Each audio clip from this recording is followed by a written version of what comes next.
কি সময় এলো, এক ফোঁটা বৃষ্টি নেই, শুকিয়ে সব দিক জ্বলছে। আমরা খাবো কি বলো তো পুটির বাবা?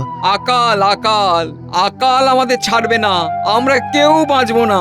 বউ ছেলে মেয়েদের মুখে ঠিক মতো ভাত দিতে পারছি না। ভগবান ভগবান, একটু বৃষ্টি দাও ভগবান। কি হে রাজ জ্যোতিষী, তোমার গণনায় কি আসছে? কবে বৃষ্টি আসবে? মহারাজ, এখন বৃষ্টি আসার কোনো সম্ভাবনা নেই। মহারাজ, একটা যজ্ঞ করুন, ভগবানকে আহুতি দিন, বৃষ্টির জন্য যজ্ঞ। মন্ত্রী, তোমার কি মত? আমাদের তো সব রকমের প্রচেষ্টা করতে হবে মহারাজ। এই তো সুযোগ, এই সুযোগে কিছু কামিয়ে নেওয়া যাবে। অতিবৃষ্টি আর অনাবৃষ্টি ফি বছরই কিছু কামিয়ে নেওয়া যাবে। মন্ত্রীমশাই, আমরা বিপদে পড়লে ঈশ্বরকে স্মরণ করি, এটা খুব স্বাভাবিক ঘটনা, কিন্তু অহেতুক খরচ করে হোমযজ্ঞ করা আমি সমর্থন করলাম না। এইগুলোকে বলে প্রাকৃতিক বিপর্যয়। আমরা গাছ কাটছি, পুকুর ভরাট করছি, এগুলো আমাদের পাপের শাস্তি। হ্যাঁ মহারাজ, মানুষ দুঃখে পড়লেই দুঃখ থেকে পরিত্রাণ পাওয়ার জন্য ঈশ্বরের আরাধনা করেন। আমরা এখন সংকটে পড়েছি মহারাজ, আমাদের হোম যজ্ঞ করাটা যুক্তিযুক্ত বলেই মনে হয়। ঈশ্বর মানুষের পরীক্ষা নেন মন্ত্রীমশাই। একটা গল্প শুনুন। গোপাল, গোপাল, তুমি তোমার চিরকালীন পেশা ছেড়ে দিয়ে গল্প কথকের পেশা বেছে নিলে নাকি? ফাঁড় থেকে গল্প কতক, মরে যাই। আহ, এখন এই দুঃসময়ে অহেতুক নিজেদের মধ্যে আক্রমণ প্রতি আক্রমণ করো না তো, সংযত হও। আমি সব দিক ভেবে সবার কথা শুনে এই সিদ্ধান্ত নিলাম যে এই সময়ে আমাদের কোনো বাড়তি খরচ করা হবে না। মহারাজ, এটাই সঠিক সিদ্ধান্ত। ত্রাণ নিয়েও কিছু এদিক ওদিক করতে হবে। মহারাজের আদেশ শিরোধার্য। ত্রাণ নিয়ে কি ভাবছেন মহারাজ? আমি আজ সারা রাত ধরে ভাববো এই অবস্থায় আমার দরিদ্র প্রজাদের জন্য কি করা যায়। আজ আমার সভা এই পর্যন্তই। কাল কিন্তু সবাই খুব তাড়াতাড়ি রাজসভায় আসবে। ঠিক আছে।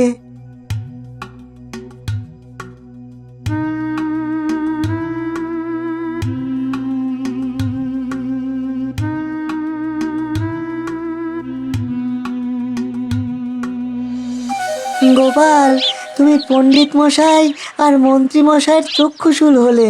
হ্যাঁ, আমার কারণ যদি শুভ হয়, আমার কথায় যদি যুক্তি থাকে, তাহলে এই সমস্ত বিষয়গুলো আমি ঠিক সামলে নেব। এখন দুস্থ মানুষের পাশে দাঁড়ানো দরকার। চোখ রাঙাচ্ছে রোদ, জ্বলছে ফসল মাঠ, মন্ত্রীমশাই নির্বোধ, দিচ্ছেন হোমযজ্ঞের পাঠ। তুমি যথার্থই বলেছ। যাক, মহারাজ যে এই হোম নিয়ে তার মত দেননি, এটা খুবই ভালো লক্ষণ। গোপাল আমার বাড়া ভাতে ছাই ফেলে দিল। মহারাজকে বেশ রাজি করিয়ে আনছিলাম, ওইখানেই জল ঢেলে দিল। সত্যি, নিজেও খেলো না আর আমাদেরও খেতে দিল না। ওই দেখো পণ্ডিত, 3 মক্কেল আসছে, দেখলে গা জ্বলে যায়। কি মন্ত্রীমশাই, কি ভাবছেন? কি আর ভাববো বলো, যিনি ভাববার তিনি ভাবছেন। তাহলে এক কাজ করুন মন্ত্রীমশাই, আপনি আর পণ্ডিত মশাই মিলে হোমযজ্ঞের আয়োজন করুন। ভালোবাসা থাকলে একটু তো দেশের দশের জন্য খরচ করা যায়। তুমি আর বেশি কথা বলো না তো, রাজসভায় অনেক কথা বলেছো, এবার একটু চুপ করে থাকো। আমরা কি করব সেটা আমরা ভাববো। মন্ত্রীমশাই ভাববেন দেশের কথা। বাবা, সেইটা শুনে বুকের মাঝে লাগলো ব্যথা। তুমি কার সাথে কথা বলছো তুমি জানো? আমার লেজে পা দিও না, যখন ছোবল খাবে তখন বুঝবে। ওরে বাবা, সভাকবি, বিজ্ঞানী, পালাও পালাও। মন্ত্রীমশাই এক বিচিত্র দুপে জীব। উনি কথা বলেন মানুষের ভাষায়, দেখতেও মানুষের মতো, কিন্তু লেজ আছে। পান থেকে চুন খসলে, মানে ওই লেজে পা পড়লে ফোঁস করে ছোবল। আর ছোবল দিলেই শেষ। তখন রাজবৈদ্য আমাদের শ্মশান যাত্রা আটকাতে পারবে না। চলো ভাই, চলে যাই, এইখানে আর না। ছবল মারবেন মন্ত্রীমশাই, লেজে পড়লেই পা।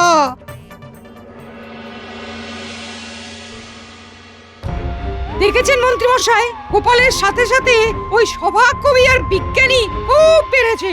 ধরাকে একেবারে সরা দেখছে। ঠিক আছে, সময় আমারও আসবে, দিন আমারও বদলাবে, তখন সুদে আসলে সব উসুল করে নেব। চলো।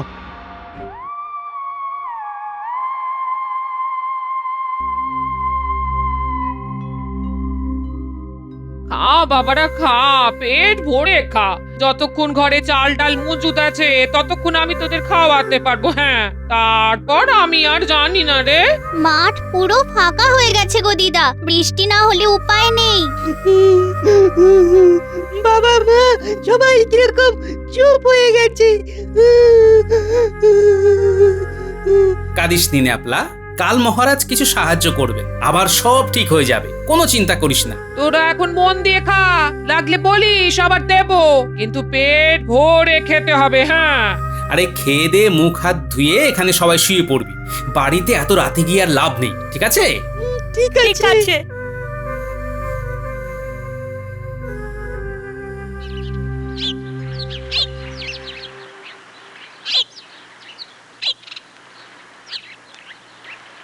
দীর্ঘ পথশ্রমে খুব ক্লান্ত আমি, একটু জল দিতে পারো? প্রভু, কোনো জায়গায় এক ফোঁটা জলও নেই।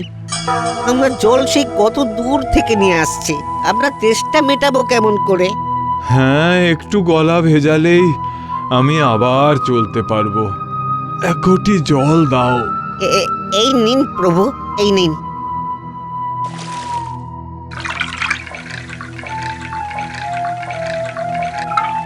আপনি সন্ন্যাসী, আপনি যা বললেন যে আপনি অনেক দূর থেকে আসছেন, শুধু জল খেয়ে কি হবে? দুটো মিষ্টি খান, আমার দোকানের মিষ্টি। এই দারুণ দুর্দিনেও তুমি তোমার ধর্ম ভোলনি, এটা আমি মনে রাখবো বাবা।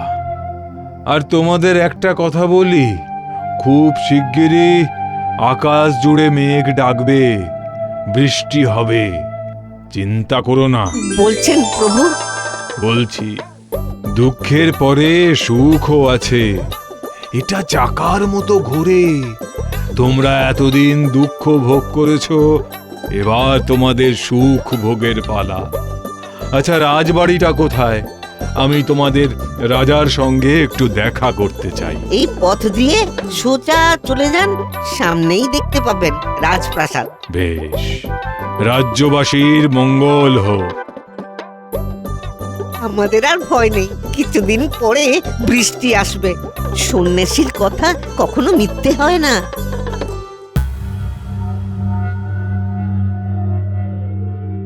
আজ সভা শেষ হওয়ার পর আমার প্রজাদের, মানে দরিদ্র প্রজাদের হাতে কিছু অর্থ আমি দেব। পয়সার কথা শুনলেই মনটা কেমন কেমন করে ওঠে। আমি তো মন্ত্রী, আমার হাত দিয়েই পয়সা বিতরণ হবে নিশ্চয়ই। তাহলে এখান থেকে কিছু কিছু মোহর সরানো যেতে পারে। কি হলো মন্ত্রী, তুমি আবার ভাব জগতে চলে গেলে কেন? আহা, বেশি না ভেবে যেটা করা উচিত সেটাই এক্ষুনি করো না। আগে কি করব সেটা তো বলে দিন। ঘেরা পেটাও, সারা রাজ্যে জানিয়ে দাও আজ বিকেল থেকে কাল বিকেল পর্যন্ত আমি রানীমার হাত দিয়ে আমার রাজ্যের সব দরিদ্র মানুষের হাতে কিছু মোহর এবং কিছু খাদ্যবস্তু দেব। যাও যাও যাও, এখনই প্রচার করতে শুরু করো। কি হয়েছে প্রহরী, কোনো খবর আছে? মহারাজ, এক সন্ন্যাসী রাজসভাতে আসতে চান আপনার সঙ্গে দেখা করতে। ওই শুরু হলো, এই সব সন্ন্যাসীদের খেয়ে দে কাজ নেই, এই অবস্থাতেও ওনাদের সাহায্য করতে হবে। প্রহরী, ওই সন্ন্যাসীকে বিদায় করো, বলো মহারাজ এখন খুব ব্যস্ত। যখন যে কাজটা করতে হবে ঠিক তার উল্টো কাজটাই মন্ত্রী মশাই করবে। তার মানে এই দুর্দিনে রাজকোষ থেকে কিছু সাহায্য করতে হবে, এইটা তোমার মত? আপনি বুঝলেন কি করে যে সন্ন্যাসী সাহায্য চাইতে আসছেন?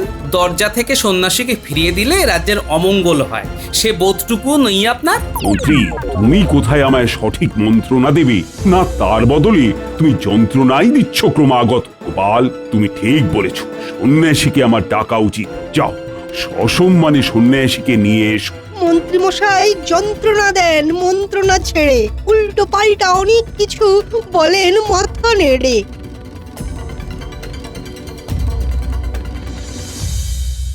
মহারাজের জয় হোক। মহারাজ, আমি একটা প্রস্তাব নিয়ে আপনার কাছে এসেছি। না, আমি কোনো সাহায্য চাইতে আসিনি, আপনার জানাটা ভুল। না সন্ন্যাসী ঠাকুর, আমি ঠিক ওই রকম ভাবতে চাইনি। আমি কি আমার মন দিয়ে সবকিছু করতে পারি মন্ত্রী মশাই? আপনার মনের চলাচল সেটাও আমি জানি, তবে ওই কথা থাক, আমরা কাজের কথায় আসি। হ্যাঁ বলুন, কাজের কথাই বলুন। আপনার আশীর্বাদ আমাদের খুব প্রয়োজন। আমাদের রাজ্য খরার মধ্যে দিয়ে চলছে। আমি আশার বাণী দিতে এসেছি।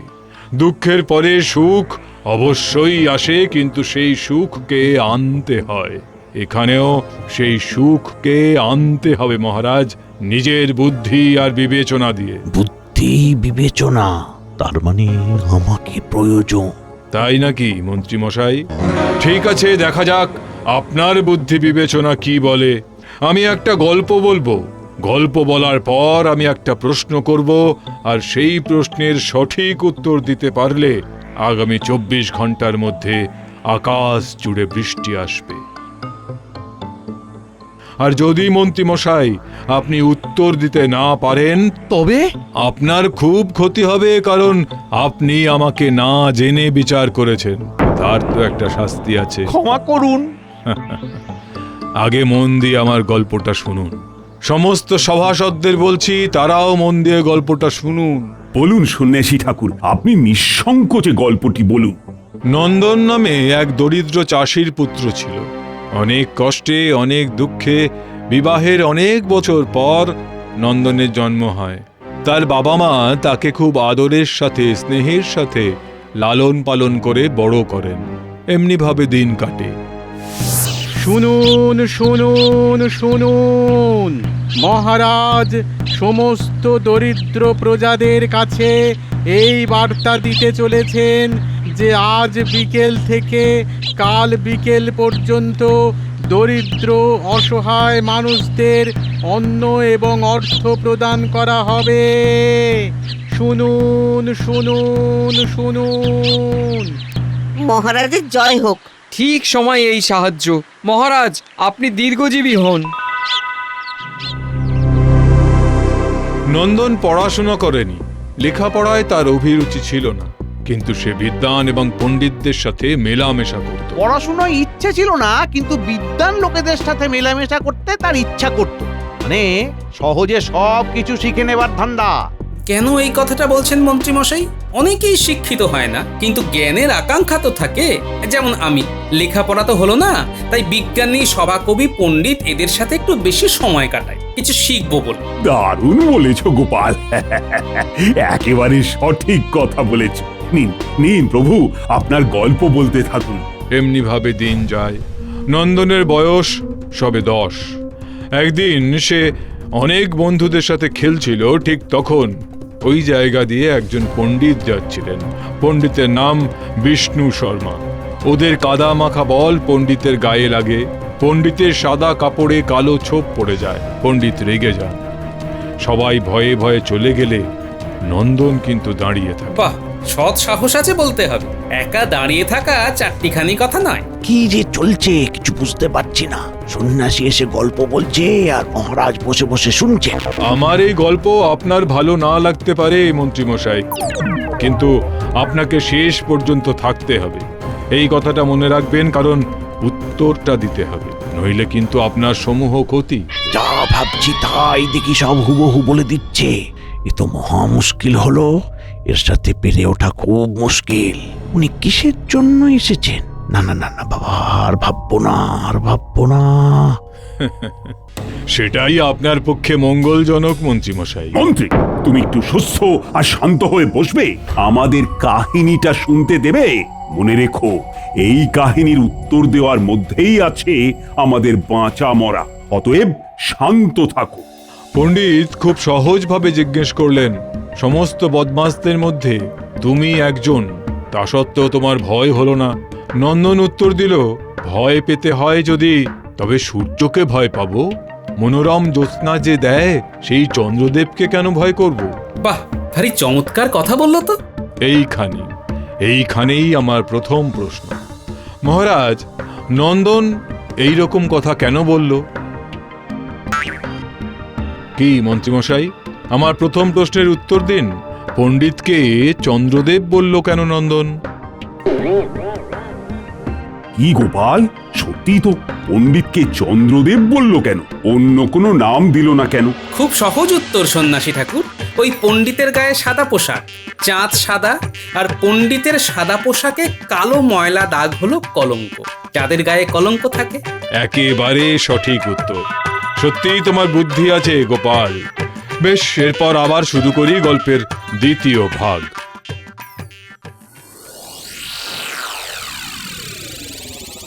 রানীমা, রানীমা, খবর এসেছে বৃষ্টির অভাবে আমাদের গ্রামে সবাই খুব খারাপ অবস্থায় আছে। রানীমা, কিছু একটা না করলেই নয়, কিছু একটা না করলেই নয়। আমি মহারাজের সাথে কথা বলছি, দেখছি কিভাবে এই অবস্থার মোকাবিলা করা যায়। শুনেছি রাজসভায় কোনো এক সন্ন্যাসী এসেছেন, তিনি কি কিছু বিধান দিলেন? উনি বলেছেন যে তার প্রশ্নের উত্তর দিতে পারলেই 24 ঘন্টার মধ্যে আকাশ কালো করে মেঘ জমে বৃষ্টি পড়বে। গোপাল দাদা প্রথম প্রশ্নের উত্তর দিয়ে দিয়েছে। বাহ, এখানেও আমাদের গোপাল। তুমি চিন্তা করো না, মহারাজ নিশ্চয়ই কিছু একটা ভাববেন। তুমি কি রাজসভার খবর নিয়ে এসো। যথা আজ্ঞা রানীমা। এরপর নন্দন ওই পণ্ডিতের কাছে তার শিষ্যত্ব গ্রহণ করে। দিন কাটতে থাকে আর নন্দনের পাণ্ডিত্যের খবর সারা দেশে ছড়িয়ে পড়ে। একদিন সে দেশের রাজা নন্দনকে ডাকেন তার সাথে শাস্ত্র আলোচনার জন্য, এবং সেখানেও নন্দন জয়ী হয়। আর পারা যাচ্ছে না, ভয়ঙ্কর কষ্ট হচ্ছে। কি গুমোট! আমার গল্প শেষের দিকে মহারাজ, আর প্রশ্নের উত্তর দিতে পারলেই 24 ঘন্টার মধ্যে বৃষ্টি আসবে। আপনি কি দেখে বলছেন আমি জানি না, কিন্তু আমি বলছি যে এখন যা অবস্থা তাতে বৃষ্টির যোগ নেই। বৃষ্টি আসবেই। আপনি কি দৈব দিয়ে বৃষ্টি নামাবেন? সেটা দেখাই যাক না। আমরা তো এতক্ষণ অপেক্ষা করলাম, আর একটু অপেক্ষা করি, গল্পটা শুনি। আচ্ছা, আমরা আমাদের গল্পের শেষটা শুনে নিই। সেই দেশের রাজা নন্দনকে নিজের রাজসভাতে স্থান দিলেন এবং তার মেয়ের সাথে নন্দনের বিবাহ দেবেন বলে মনস্থ করলেন। বাহ বাহ বাবা, তার মানে মধুরেণ্য সমাপয়েত? না মন্ত্রী মশাই, এখনো মধুরেণ সমাপয়েত হয়নি, এখনো বাকি আছে।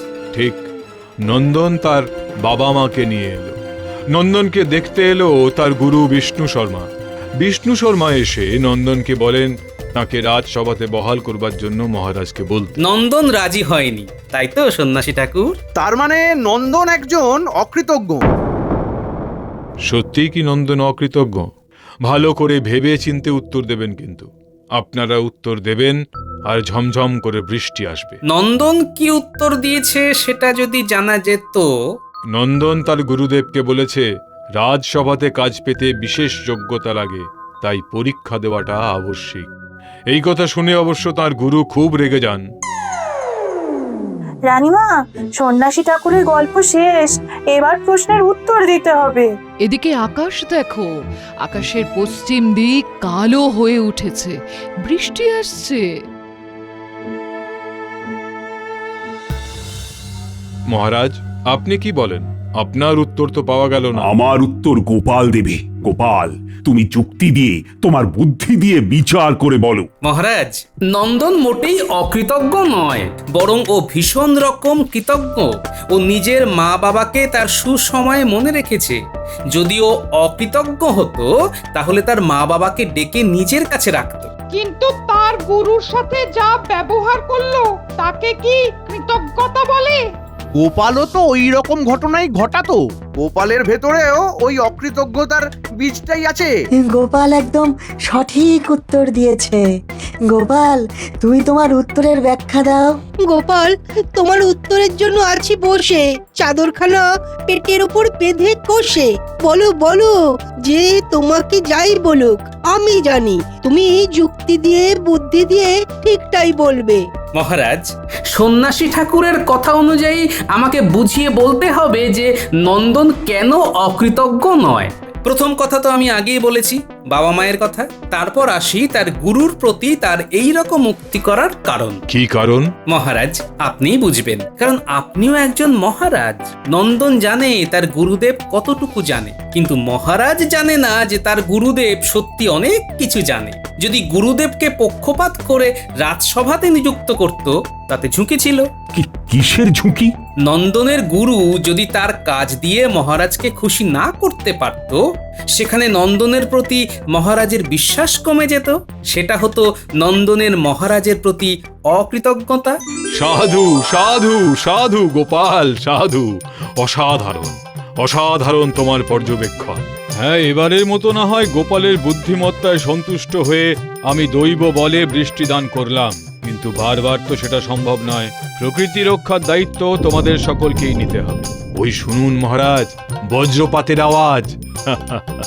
এবার তাহলে একটু বৃষ্টিতে ভেজা যাক। চলো চলো, তাহলে আমরা সবাই এই বৃষ্টিতে গা ভেজাই।